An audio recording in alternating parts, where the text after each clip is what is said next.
So you think you know the Great Wall of China, right? You picture that long stone dragon winding over the mountains. But what if I told you the wall you're picturing is hiding some truly mind-blowing secrets? We're about to peel back the layers on some impossible engineering, an ancient superglue, and the brutal reality of what it took to build one of the greatest structures in history. All right, let's get into it. I mean, just look at this terrain. We are not talking about rolling hills here. We're talking razor-sharp ridges and cliffs that shoot up at 70-degree angles. The Ming Dynasty didn't just decide to build a wall. They chose, on purpose, the most difficult, most insane path they could find. So the question is, how in the world did they engineer a structure to basically defy gravity itself? You know, you'd expect the answer to be all about brute force. Armies of workers, maybe some giant forgotten machines. But the real key to the wall's incredible toughness, its ability to shrug off earthquakes and centuries of weather, well, it came from somewhere you would never, ever expect. Yeah, you heard that right. Sticky rice. Ming engineers literally created a kind of ancient superglue by mixing rice soup with their standard lime mortar. See, the rice has this component called amylopectin, and it created a chemical bond so strong that in a lot of places on the wall, the actual bricks have crumbled away, but the mortar joints, they're still standing, perfectly intact. This was a chemical engineering breakthrough that was centuries ahead of its time. Just incredible. Okay, so now we know what was holding it all together. But let's get back to the sheer madness of where they built this thing. This wasn't about finding the easiest route from point A to point B. Oh no.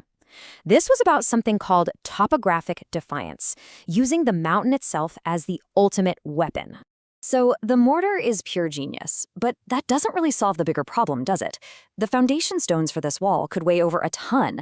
A ton! How on earth did they get those massive blocks all the way to the top of peaks so steep that their name literally translates to eagle flies, facing upward? They used pure, unadulterated ingenuity. When they hit a deep valley, they'd build these massive ropeways to literally fly the stones across.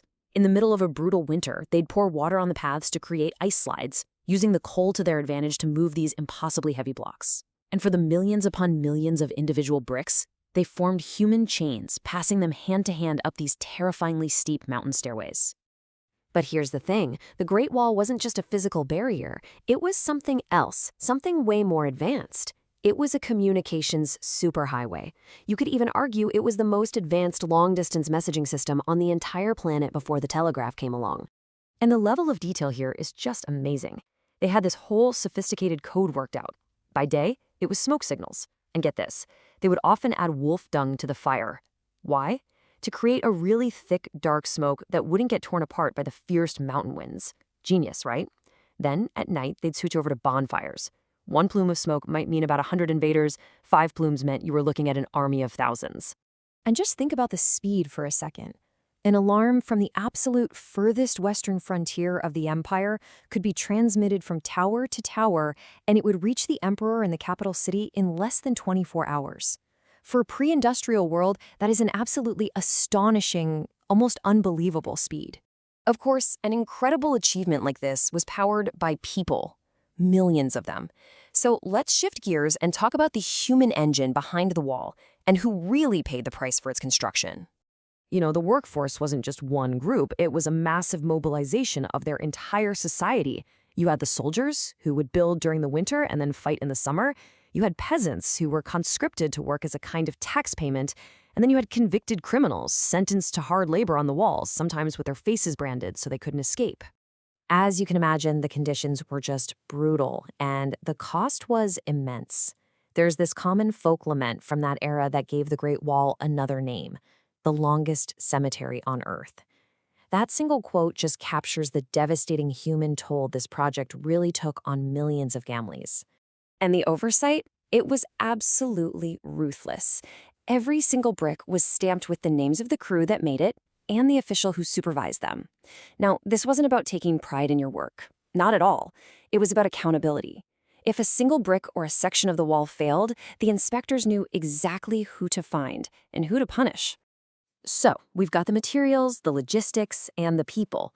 But let's not forget the whole point of the wall. This wasn't some passive line in the sand. It was designed from the ground up to be an active, intelligent weapon system. The engineers used a concept that we'd probably call defensive geometry today. Basically, the height of the wall, the spacing between the towers, the location of every single loophole, it was all meticulously calculated based on one critical factor: the maximum effective range of a Ming-era crossbow. And what was the result of all that careful planning? 0 blind spots. The towers were positioned so that any soldier trying to climb the wall between them would be caught in a perfectly engineered, absolutely lethal crossfire from at least 2 different angles. It meant a tiny garrison could potentially hold off thousands of attackers. You know, when you start putting all these pieces together, the sticky rice superglue, the ice sleds, the smoke signal internet, the brilliant defensive geometry, you have to step back and ask a bigger question. After everything we've seen, can we really look at this and call it just a wall? No way! It was so much more than that. It was like a temporary, linear city constantly moving across the mountaintops. It was an optical internet, flashing messages faster than any horse could gallop. And maybe above all, it was a monument to human ingenuity, a true masterpiece of impossible engineering that honestly still challenges our understanding today.